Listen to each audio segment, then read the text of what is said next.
C'est une amitié de cinéma et de musique.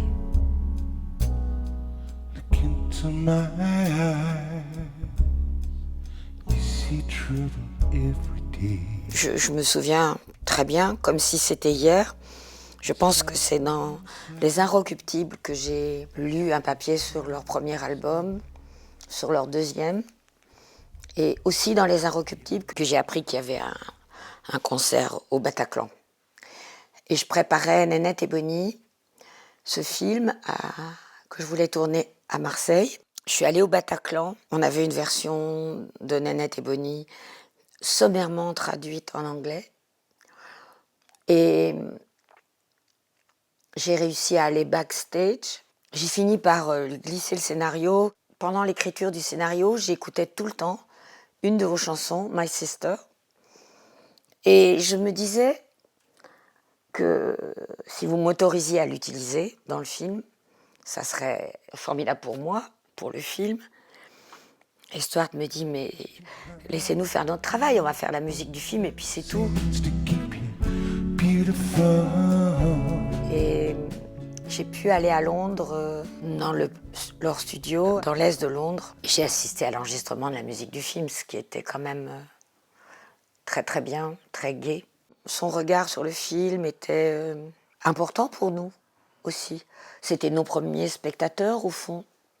Et je me souviens qu'il y avait une scène que je voulais couper et Stuart l'adorait et il a écrit un morceau pour cette scène. Ils ont écrit un morceau pour cette scène avec la boulangère, Valeria Bruni-Tedeschi. Et du coup, je ne l'ai pas coupé parce qu'ils ont tellement protesté. C'est là où j'ai compris que quelque chose de chimique, enfin, pouvait fonctionner. Et j'avais fait Beau Travail. Et je savais, Beau Travail, que je pouvais pas... J'étais tentée, mais je savais qu'il fallait que je le fasse avec la musique de Benjamin Britten, que j'avais trop avancé avec cette musique-là. Mais dès Beau Travail, dès tous les... Trouble Every Day, à partir de là, j'envoyais le scénario et je disais, voilà, mon projet, qu'est-ce que tu en penses, qu'est-ce que vous en pensez? Et c'était une façon de leur dire, je veux pas que la musique soit un élément tardif, mais peut-être que ce soit une source aussi. C'était tellement vrai que le tournage de Trouble Every Day était fini, on commençait le montage et Stuart est venu au montage avec la chanson de Trouble Every Day en disant, avec sa brusquerie habituelle, tiens, une chanson pour le générique de fin. J'étais avec Nelly qui montait le film et je me suis dit, mais Nelly, c'est pas possible. Et Nelly pensait comme moi, c'est le début du film, c'est pas le générique de fin. Donc on a changé tout le début du film. Et j'avais heureusement tourné les plans des quais de la Seine, la nuit et à l'aube, avec un baiser d'amoureux. Et je l'avais fait pour une séquence qui vient très tard dans le film, quand le personnage interprété par Vincent Gallo erre dans Paris. Mais je l'avais fait aussi avec ce sentiment d'errance en moi. Et quand j'ai entendu la chanson, la voix de Stuart, je savais que ce baiser, en fait, n'attendait que cette chanson, quoi. Qu'il n'avait pas d'autre place.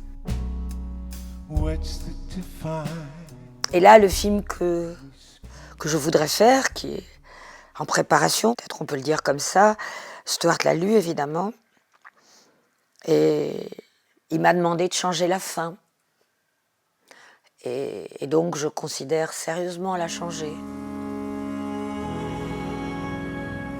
Pendant le tournage White Material, Stuart avait lu le scénario et je reviens du Cameroun, on était au montage, mais j'avais tourné avant 35 Roms.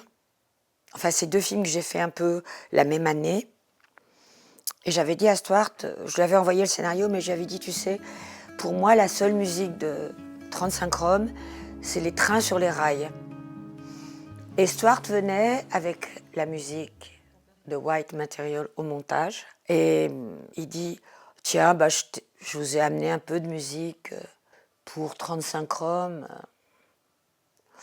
Je sais que t'en veux pas, mais bon, je l'ai amené. Et il part, il rentre dans la Creuse où il habite. Et avec Guy, qui a monté 35 Roms et White Material, on ne place même pas la musique. On l'a bout à bout, le début du film, on pose la musique vraiment. Et la durée, tout. C'était comme si le film, la musique s'arrêtait au moment où le film commence vraiment.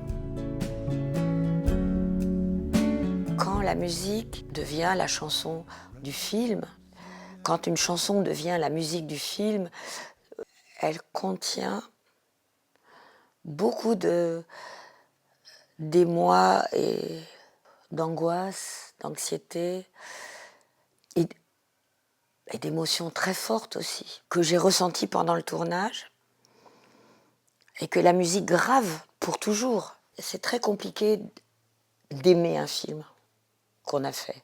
Moi, j'en suis incapable.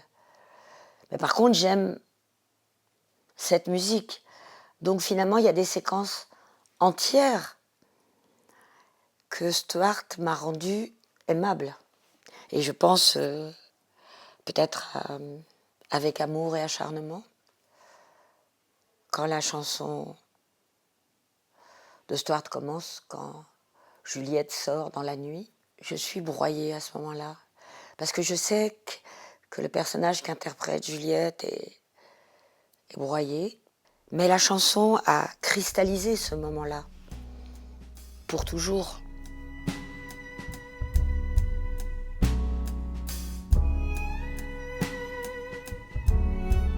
Disons que déjà, je pensais que quelque chose de possible pouvait passer entre Wim Wenders et moi, son assistante. En fait, ce qui nous a beaucoup aidé pendant les repérages du film, c'était d'être dans son van, le van du repérage qui était une sorte de petit bureau, et d'écouter de la musique. Et à l'époque, c'était des cassettes encore.